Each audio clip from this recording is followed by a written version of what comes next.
Hello, friends. Today we will start with chapter 20 in the world of stars. Okay, so as they say, we have already learned about galaxies and stars as well as solar system and its different components. Okay, now as I say, I'm just reading and spelling it side by side. Are born of nebulae, okay, or nebulae as some people call that. Nebulae are clouds made up mainly of hydrogen gas and dust particles. Okay, basically we have clouds on Earth which are made of water. Nebulae are the clouds which are made of hydrogen gas and dust particles. From here the stars originate. Okay. Now what happens is the particles in these clouds are attracted towards one another due to force of gravity.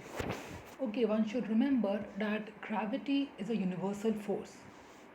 Okay, so basically anything in the world is attracted by gravity, and if the gravity is strong, then the combination even happens. As a result, the cloud contracts and become dense and spherical in shape. Naturally, see, if this is the initial structure, they are far diffused, okay, maybe not that far, yeah, something like this. So later what happens is after some time they become more like this. Okay, so they become small and concentrated, or as I say, dense and spherical in shape. And at the same time, the pressure of gas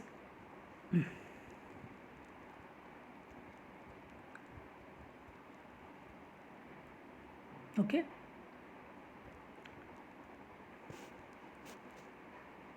the pressure of gas at the core of the cloud increases the temperature, causes the temperature to rise tremendously, and energy generation process start. Okay, basically the process that occurs inside the star are do require a very high temperature. Okay, so now thing is, if for example if you've seen in a crowd and a lot of people are there, then one starts to be uncomfortable because temperature is high. Now imagine such thousands and more. Basically the number is too big to be even imagined by us. Okay, so pressure increases the temperature, and energy generation process start. Such spherical cloud of hydrogen is called a star. Okay, even the sun is a star. Okay, later processes like contraction, expansion, rise in temperature, etc. bring about changes in the nature of star. Okay, these changes are what the life stages of stars. Okay. Okay, so now the star can develop into two stages. Okay, for example, this is the nebula. Okay, now thing is, if small amount of clouds have concentrated, the pressure is less, the temperature is not that high, so there's no such high rise. Okay, so this becomes an ordinary star, which somewhat like our sun is. Okay, and naturally our sun is in this stage right now, but millions of years after, the sun will also change. Okay, so from coming back to the point, then ordinary stars changes to red giant star, because as you will study that processes happens due to which the size increases. Then when the star has all the reactions, no more reactions can be done, it becomes a nebula, then a white dwarf. Basically calm star, nothing else.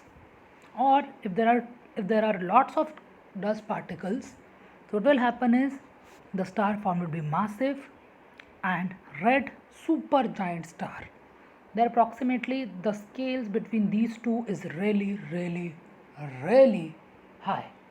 Okay, then after its life cycle is done, it bursts into a supernova, and supernova can evolve into either two ways. If it becomes a neutron star, okay, good enough. Basically neutron stars are, they are very small, still larger than earth, but very small and have very high mass. Okay, imagine all the water on the earth is concentrated on one spoon. That's how dense neutron stars can be. Or they become a black hole. If they become in the path of a black hole, then you can say that the nearby stars are eaten up. Okay, so basically the sun is very small. The sun is a very small star. It's right now in this stage. And compared to this, all these three are bigger. And we have lot of these three stars, okay? But this is written, our solar system is a tiny part of galaxy called Milky Way. And Milky Way is not even one of the major galaxies. It's one of the smaller galaxies of the universe, okay, which is many times larger than the solar system. Sir, if this is the Milky Way galaxy, okay, not that perfect spherical, it's more of an elliptical shape, we lie somewhere here. Yep, like a speck, a small part. That's the whole solar system. Okay, you can imagine the sun and everything inside this one single dot if you look from outside the Milky Way galaxy. Okay, and as I said, there are lakh of stars in Milky Way. Many of them, okay, some of them being many times larger than the sun. Okay, because I say the sun is still in this stage. The stars which are in either of these three stages will naturally be much larger than our sun. Okay, stars in the Milky Way show a great diversity in color, brightness as well as size. Okay, there are some stars which are red in color, there are some stars which are white in color, there are some stars which are blue in color. Okay, stars which appear to be close to each other, basically when they make a figure together, it's called a constellation. Okay, now let's see a bit about sky watching. Okay, so now you can do that in an open plain ground. Although if you stay in a metropolis, this is not thing you would be easily able to observe. Okay, stand on an open ground and look at a distance. Okay, and see as much far as you can see. Okay, so as they say, the far away the sun seems to be the sky seems to be touching the ground. This is called horizon. Okay, so this point is horizon, all the four sides though. While turning around oneself, the horizon will be seen to form a circle, and on looking up, the sky will appear to be a sphere based on the circle.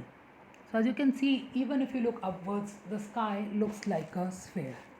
Okay, if you see on the open ground, the effect is much more pronounceable because there is nothing blocking your view. Okay, so this kind of a hemispherical structure, see, this is above and there is something opposite below us. Okay, so it will basically one hemisphere here and another hemisphere here. They effectively make one sphere, and this sphere is called celestial sphere.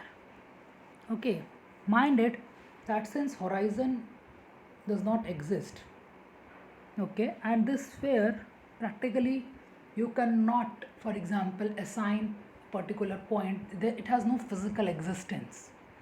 So this is a virtual sphere. You cannot actually, it's an imagined sphere. Okay, there's nothing a point like horizon because we know that the earth and the sky never meet. Okay, so what is zenith? Imagine you are standing here, point above you is zenith and point below you is nadir. Okay, what are celestial poles? Now remember that earth rotates at 23.5 degrees. Okay, so this is how you can imagine earth. This angle is 23.5 degrees. Okay, so this is the celestial north pole. because it's not exactly here. Since Earth is inclined, it's a bit like here at an angle of 23.5 degrees. Okay.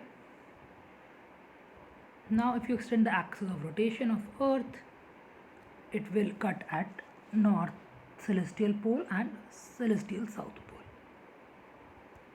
Now meridian, this is, oh no, it's not a meridian. The great circle, what is meridian?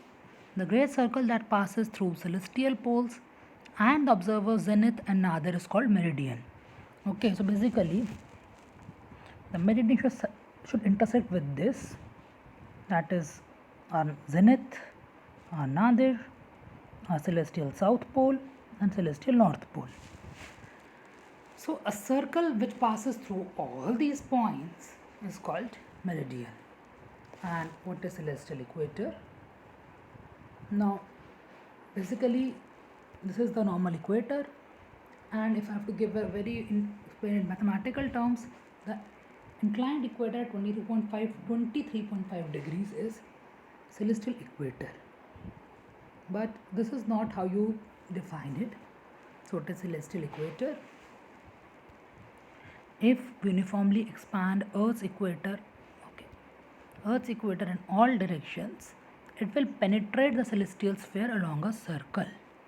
This is known as celestial equator. Okay, now it is ecliptic. Now the one thing is that Earth moves around the sun, that we know. But when seen from when seen from Earth, the sun appears to move along a circle on the celestial sphere. This is called ecliptic. Minded, this is an apparent motion. Okay, in actual case we know that the Earth revolves around the sun and not the other way around. Okay, now we come to sky and space. So basically how sky is defined: the portion of Earth's atmosphere and the portion beyond that which can be seen in the form of a roof by eyes while standing on the Earth is called sky. Okay, basically Earth's atmosphere is made up of many layers. Okay, we cannot see each and every layer of atmosphere. The part of layer we can see, part beyond that is sky. Okay, and what is space? The gap between any two bodies is a space. Basically anything between Earth and Moon is space. Anything between Earth and Sun, okay, now we have Venus and Mercury between us, but yeah, between Earth and Venus, Venus and Mercury, Mercury and Sun is space, blank empty thing. Okay, so as I say, the continuous empty space between the spheres in the sky is called space. Okay, it contains gas and dust particles. Numerous star clusters have formed in space. Okay, now this coming to yellow box. The sun, the moon and the stars are seen to rise in the east and set in the west because the earth rotates from west to east. Okay, so in a way the earth rotates from west to east. Okay, that's how its rotation is. And here is the sun. Okay, maybe I should use color yellow for sun. Oh no, that's more of a shade of an orange. Okay, let the sun be orange. Okay, so basically as the earth is moving, we see the sun's first position is here. Okay, remember the earth is moving in this direction. So now if you continuously see this, for example, assume that you are stationary at this point, although you are rotating. So what will happen is, if you observe that carefully, you will see that you are moving in, that this body is moving in opposite direction. Okay, actually it's it is a case of imagination, so I actually have a bit hard time explaining it. Okay, so if you stand there stationary and you pretend the sun is moving in this direction, you will see actually the sun rises in the east and sets in the west. Okay, as they say, if we observe carefully, we will see that stars rise and set 4 minutes earlier every day. Now, yeah, because it's a phenomenon called diffraction of light, due to which it happens. It's an effect you will study in higher classes. But yeah, this happens due to a phenomenon called diffraction of light. Okay. So against the background of stars, the sun and the moon appear to move from west to east. The sun moving through 1 degree every day, and the moon moving 12 to 13 degrees. Okay, the thing is that an year is defined by 365 days. Okay, this is the time the earth completes one rotation around the sun. Okay, so in a way, if we observe the year round, every time 1 degree rotation takes place. So for 365 degree upon 365 days gives 1 degree a day in case of sun. Okay, but now in case of moon, that 365 degrees, now moon completes that rotation in 30 days. So 365 degrees divided by 30, that if you do, if I assume 366 degrees for easy calculation, that's 12.2 degrees. Okay, that's degree and not minutes. Okay, so basically moon moves about 12 to 13 degrees every day, and sun moves around 1 degree every day. Okay, so that is why actually that really depends upon how, at what point you are observing. So okay, now always remember, the place for sky watching should be away from the city, and as far as possible it should be a new moon night. New moon night is because moonlight may disturb some stars which are faint. Okay, and away from city I cannot emphasize enough, because cities have lot of night lights and pollution which bends the view. Binoculars or telescope should be used naturally. 3. Identifying the pole star in the north makes skywatch easier. The first thing you should do is identify the pole star. And how is it identified? By the brightest star in the sky. So, fourth, as the stars in the west set early, sky watching should begin with stars in the west. Now we have seen why they set early, because due to this phenomenon where they rise in the east and set in the west, because of the another earth's rotation is makes them opposite to the motion. Okay, as in geographical maps, east and west, east is by the left, oh sorry, yeah, what, oh yeah, east is by the right and west is to the left. On the sky map, the north and bottom are towards the bottom and top respectively. Now this is where it turns different. North is in the bottom and south is on the top. Why? This is because you will be holding it over the head. If this is you will be holding it here. If this is your head, you will be observing it here at this height.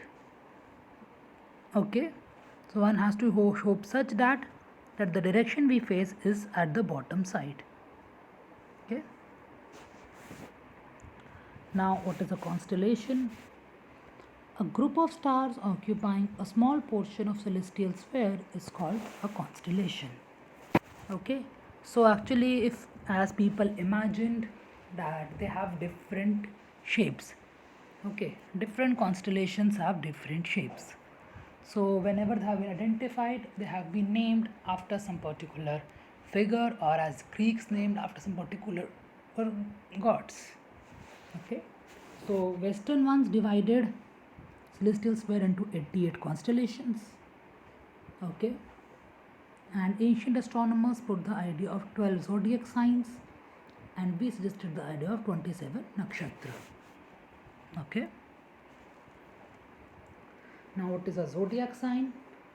The ecliptic, okay, has been divided into 12 equal parts. Basically, every spherical body has 360-degree angle, and there are 12 signs. So you can say each zodiac sign subtends 30 degrees towards that. Okay. So the rashis are called, I'm reading this: Aries, Taurus, Gemini, Cancer, Leo, Virgo, Libra, Scorpio, Sagittarius, Capricorn, Aquarius, and Pisces. Okay, so they imagined 12 figures and they named it that point. Okay, next come the nakshatra, on how most of us have defined it. Bulk of the India has defined it. Now moon completes its revolution in 27.3 days. Okay, so the path in 1 day is called a nakshatra. Okay, so you divide 360 by 27, you can carry out 9. Okay, 40 by 3, that's approximately 13 point. Okay, maybe I should write it as 13.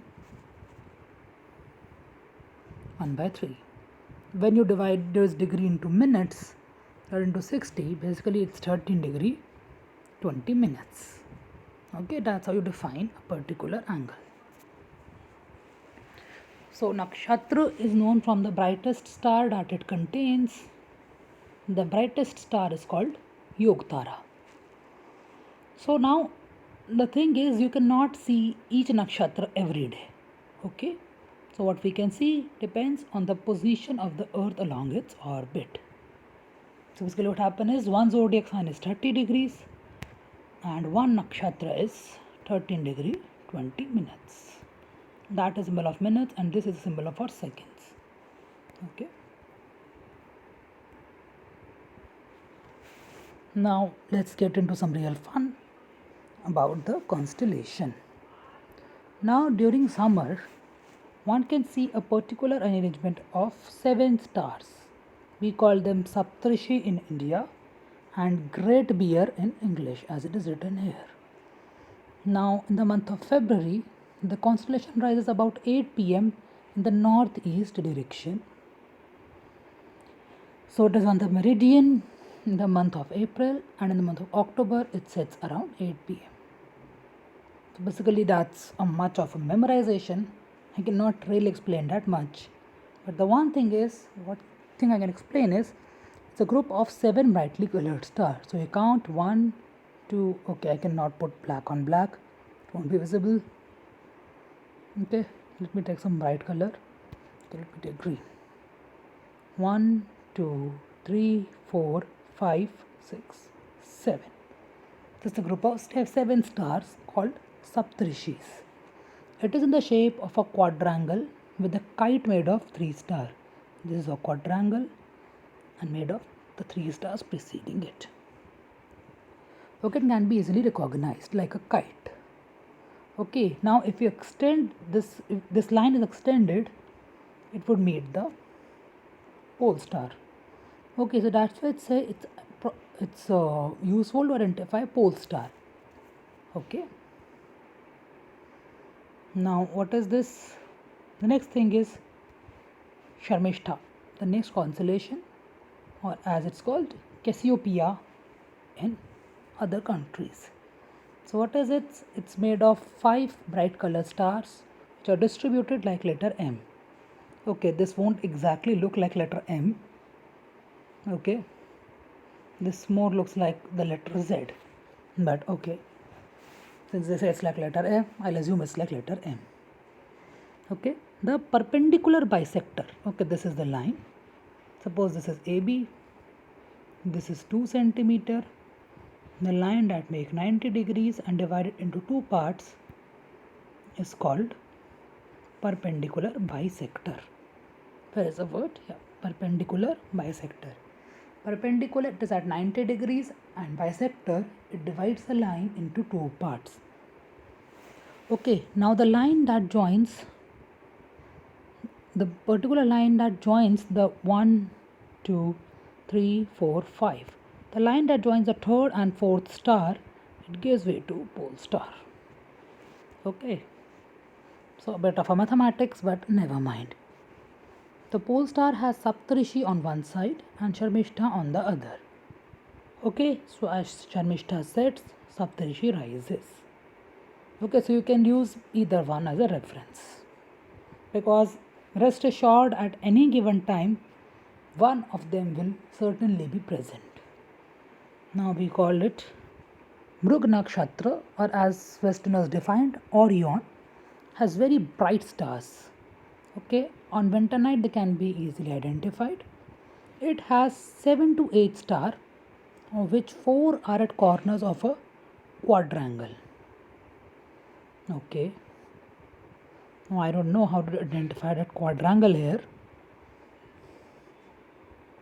The line passing through the 3 middle star of the constellation, when extended, meets a very bright star. Okay, this is Vyad or Sirius. Okay, so as they say, now let me see, there are 3 stars. Okay, the line passing through the 3 middle stars, 1, 2, 3, when extended, means the Vyad or Sirius. Okay, I should have been drawn more straight. When extends, join the Vyad.